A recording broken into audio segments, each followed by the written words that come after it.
Olá. Nós temos visto com muita tristeza e acompanhado nesse último final de semana a lamentável participação de um representante da política paulista falar coisas absurdas contra a Igreja Católica, contra Papa Francisco, contra a CNBB e contra Dom Orlando, arcebispo de Brasília. A violência é uma prática muito comum da elite.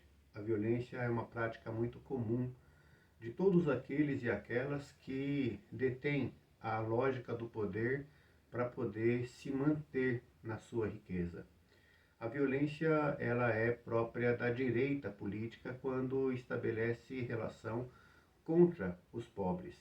Todas as vezes que nós vamos ver a violência acontecer na vida da sociedade, você vai estar vendo também por trás disso alguém da elite defender a legitimidade de poder fazer o ataque. E por que essas pessoas agem e se comportam dessa forma? Porque elas têm, na lógica da manutenção da mediocridade do poder, a sua arma. Não é raro, aliás, é muito comum, ver pessoas ligadas à ação religiosa fazer a defesa dos oprimidos, a defesa dos pobres. E isso é intrínseco a todo aquele que tem, na questão da religiosidade, a perspectiva de Deus. Porque se nós, que somos limitados e pequenos, cuidamos do filho doente, quando os outros estão bem e damos mais atenção a esse é o papel religioso. Religião religa Deus à humanidade. É o religare, religião. Ora, nada mais legítimo do que então um bispo dizer que não dá para ser uma pátria amada se estivermos com a pátria armada.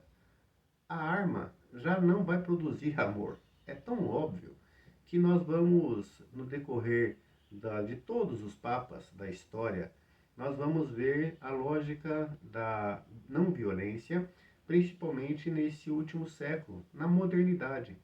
Vejam, nós temos uma situação hoje que beira o absurdo. Um deputado estadual, ele usa a tribuna da Assembleia Legislativa de São Paulo para poder dizer e xingar e ofender aquelas pessoas que ele ideologicamente é contrário. E ao final ele cita duas vertentes católicas que, na visão dele, é a visão correta da religiosidade católica. O detalhe é que ele não diz que ele não é católico, é judeu. E o judaísmo é certamente uma das religiões mais perseguidas de toda a história da humanidade. Haja visto que o nazismo fez com os judeus. E o mais impressionante de tudo é que esse deputado que se dá o direito de ofender a religiosidade alheia, já que essa não é a dele, ele também utiliza de uma metodologia da qual o povo judeu tanto sofreu. Isso é muito triste. Eu que conheço e tenho tantos amigos no judaísmo e que sei da responsabilidade, do amor e da perspectiva de paz que os verdadeiros judeus trazem consigo, assim como os muçulmanos, que têm na lógica da paz a sua principal fonte de relação com Deus, é que nós não podemos dizer o contrário dos cristãos. Como que uma pessoa pode se dizer cristã? Como que uma pessoa pode se dizer pregadora do Evangelho e ao mesmo tempo defender o armamento? Ao mesmo tempo defender a legitimidade daquele que oprime? E principalmente essa opressão vindo de quem deveria representar o conjunto da sociedade. Eu fico pensando que essa ação desse infeliz deputado, ela tem uma grande aula para todos nós. Primeiro, talvez a gente pensar, enquanto cristãos, e particularmente quero falar com os católicos, sobre a responsabilidade do voto. Esse rapaz, esse senhor, esse malfeitor eleitoral, ele foi eleito com 24 mil votos, uma representatividade baixíssima para um estado como São Paulo, um dos últimos colocados na última eleição. E ele ganhou um mandato.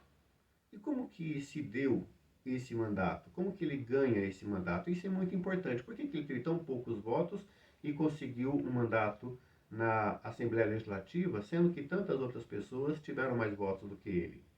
É porque uma deputada chamada Janaína Pascoal, aquela que cobrou pouco mais de 30 mil moedas para poder fazer o golpe contra Dilma, ela teve 2 milhões de votos. E aí eu fico pensando, dentro desses 2 milhões de votos foram votos católicos? Quantos desses 2 milhões de votos dados a essas pessoas foram votos da base cristã? Certamente muitos. E por que isso acontece?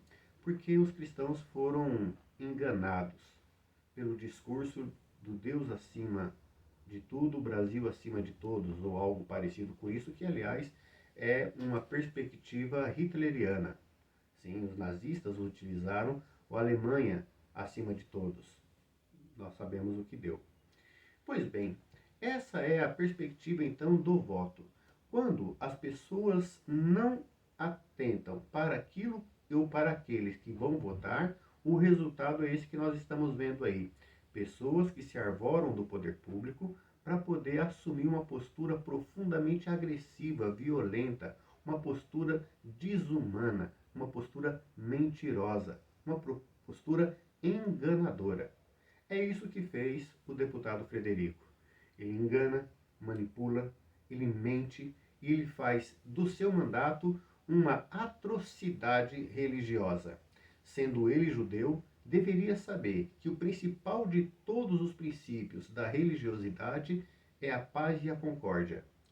E aí, quando questionado, ele insiste numa insana tese de que a visão que ele tem, não sendo ele católico, é a de que a Igreja Católica deveria seguir o seu parâmetro de religiosidade. Ainda bem que não segue. A nossa perspectiva é a perspectiva do amor ao próximo. A nossa perspectiva é a perspectiva da concórdia e do bem comum. E por bem comum, há a necessidade de dizer que uma pátria armada jamais poderá ser uma pátria amada. Porque essa é a grande questão que nós precisamos discutir nesse país nos dias de hoje. Nós precisamos ter amor porque existem pessoas passando fome. Nós precisamos pensar no amor porque precisamos de políticas públicas para poder gerar emprego e renda para o nosso povo. Nós precisamos pensar em políticas públicas que deem à nossa sociedade a capacidade e a condição dela poder fazer da sua ação cotidiana uma ação de desenvolvimento e não de xingamento. E é por isso que nós precisamos rever os conceitos que esse grupo político que está no poder tem de sociedade. Eles não entenderam ainda que um governante, ao ser eleito, não governa apenas para os seus eleitores, governa para toda a sociedade, inclusive para aqueles que não votaram nele. Porque isso é o que se faz cidadania. E mais do que isso, é isso que se faz de um governante que pense de fato no seu povo. É por isso que esse governo não tem condição de continuar. E é por isso que se pede impeachment. E é por isso que gente como esse deputado paulista não tem a menor condição de continuar na Assembleia Legislativa dizendo ser ele representante do povo. Medíocre, apequenado, triste. Homem que não tem absolutamente nenhuma capacidade, nem de caráter, nem de condição política de representar essa sociedade. E certamente não representa também os judeus. Certamente não.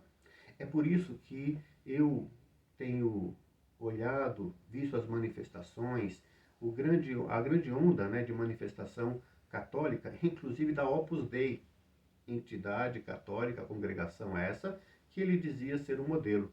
Pois bem, senhor Frederico, a própria Opus Dei diz que é contrário à sua fala. E não podia ser diferente.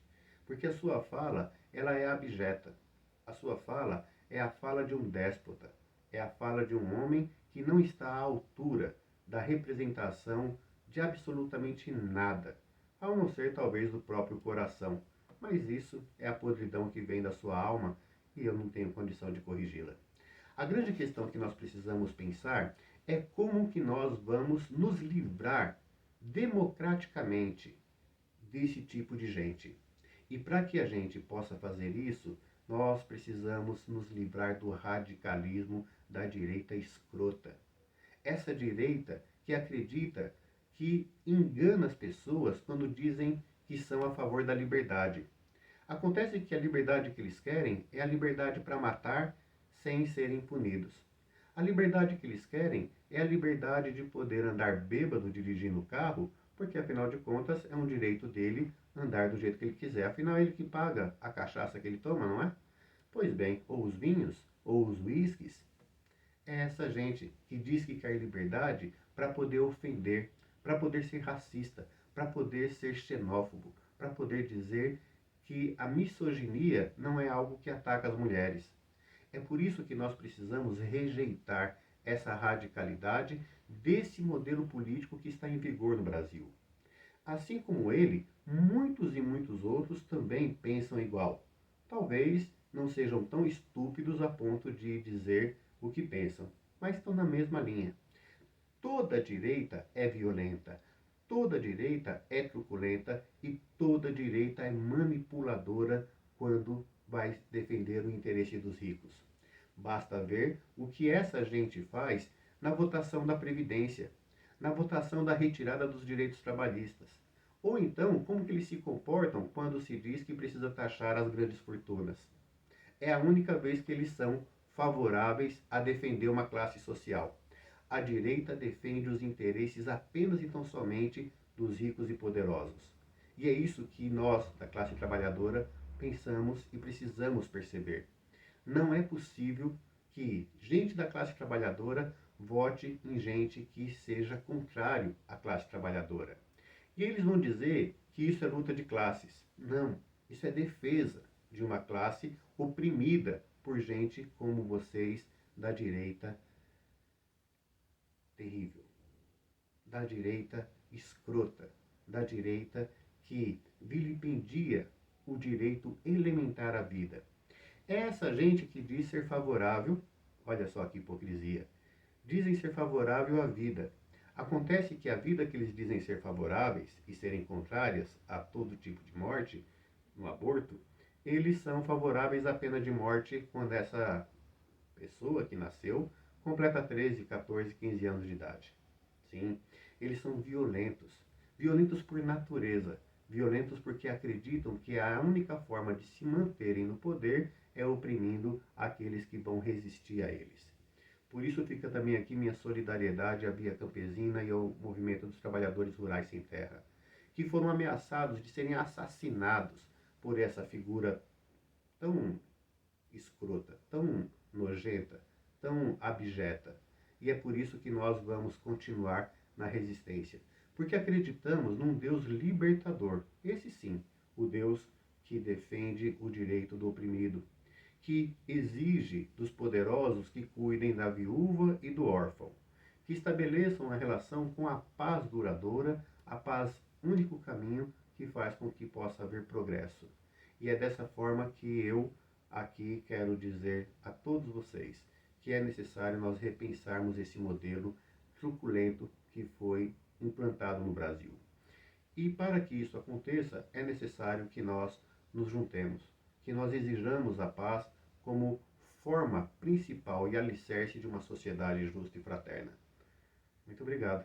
Vamos juntos, dialogando e construindo, e que nós possamos alcançar a tão almejada paz.